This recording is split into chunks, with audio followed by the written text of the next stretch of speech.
Odile Chany, Christophe Blau, bonjour. Bonjour. Vous êtes respectivement économiste à l'IRES et à l'OFCE et vous avez publié à la documentation française avec Sabine Lebaillon de l'OFCE « Faut-il suivre le modèle allemand ?» Autrement dit, est-ce qu'il faut s'inspirer du pays qui aujourd'hui assure le leadership en Europe, ce qui a été particulièrement évident dans la gestion de la crise des migrants ou encore un peu plus tôt dans les discussions sur la Grèce. Première question, Odile Chany, comment expliquer la position allemande dans le débat européen sur la Grèce? Est-ce simplement en raison d'un attachement atavique, on peut dire, à la règle, à l'ordre?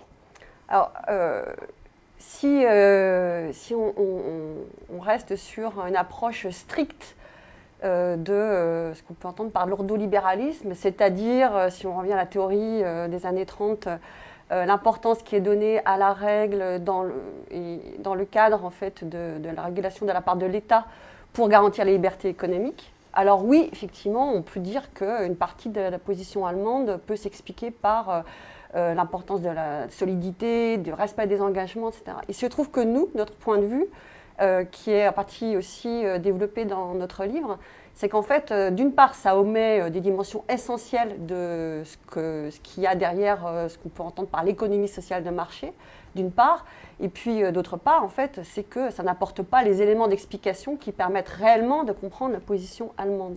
Et pour comprendre la position allemande, ce qui est important, c'est de regarder ce qui a permis, en termes d'évolution économique, sociale, sociétale, depuis les années 80, de faire de l'Allemagne, à l'heure actuelle, une hyperpuissance économique et un pays qui est également confronté au vieillissement démographique. Christophe Blau.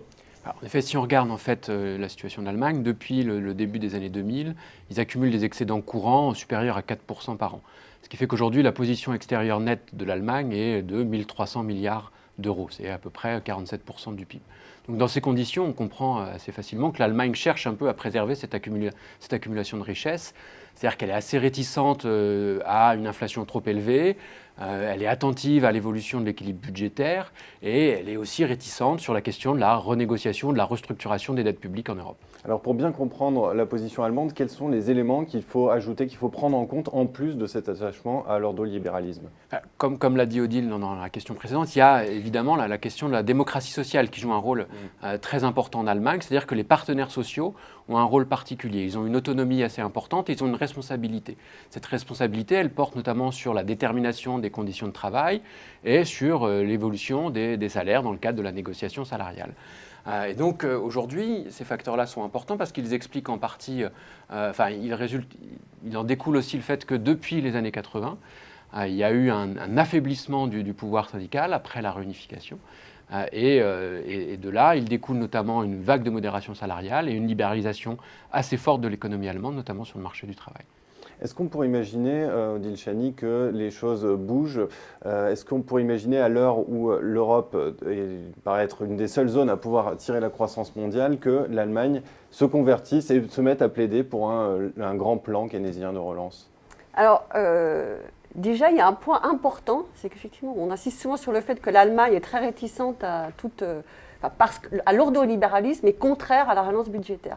Donc ça, c'est passé complètement à côté de la réalité et du côté très pragmatique de l'ordolibéralisme, c'est-à-dire que les règles, elles sont faites pour ne pas être respectées.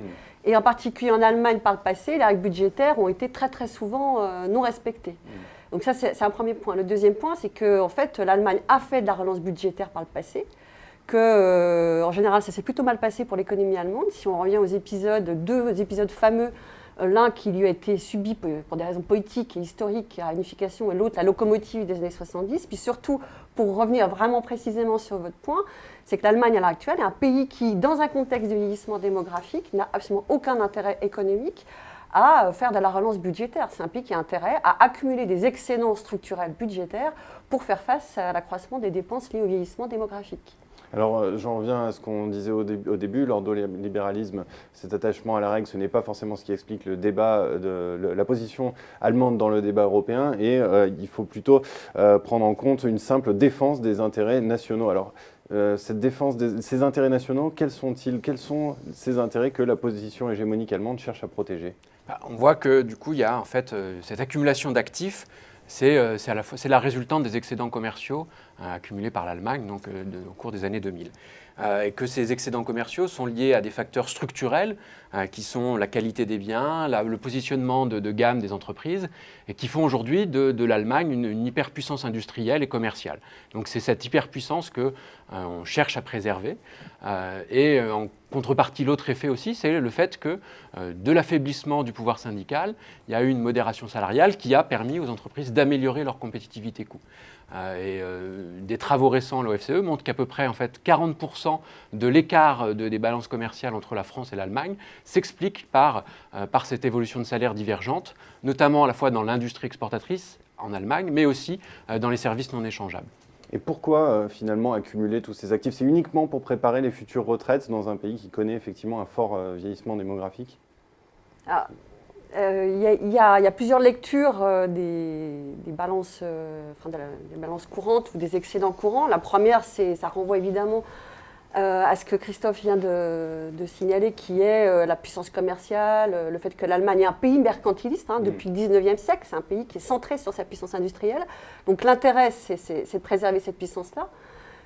Mais aussi, ce qui se passe, c'est qu'en fait, on peut avoir une lecture qui est une lecture qu'on appelle en économie un peu intertemporelle de ce qui se passe du côté de l'excédent courant allemand, qui est qu'en fait, un pays qui est confronté à un vieillissement démographique épargne aujourd'hui pour faire face au fait qu'à terme, dans un contexte de croissance plus faible et de baisse de l'épargne, il va devoir faire face, en fait, petit à petit, à un amenuisement de son épargne. Et ce qui se passe, c'est que les actifs accumulés aujourd'hui, à terme, vont permettre de financer les dépenses de demain. Donc l'Allemagne, c'est un pays qui est en train de devenir un pays rentier.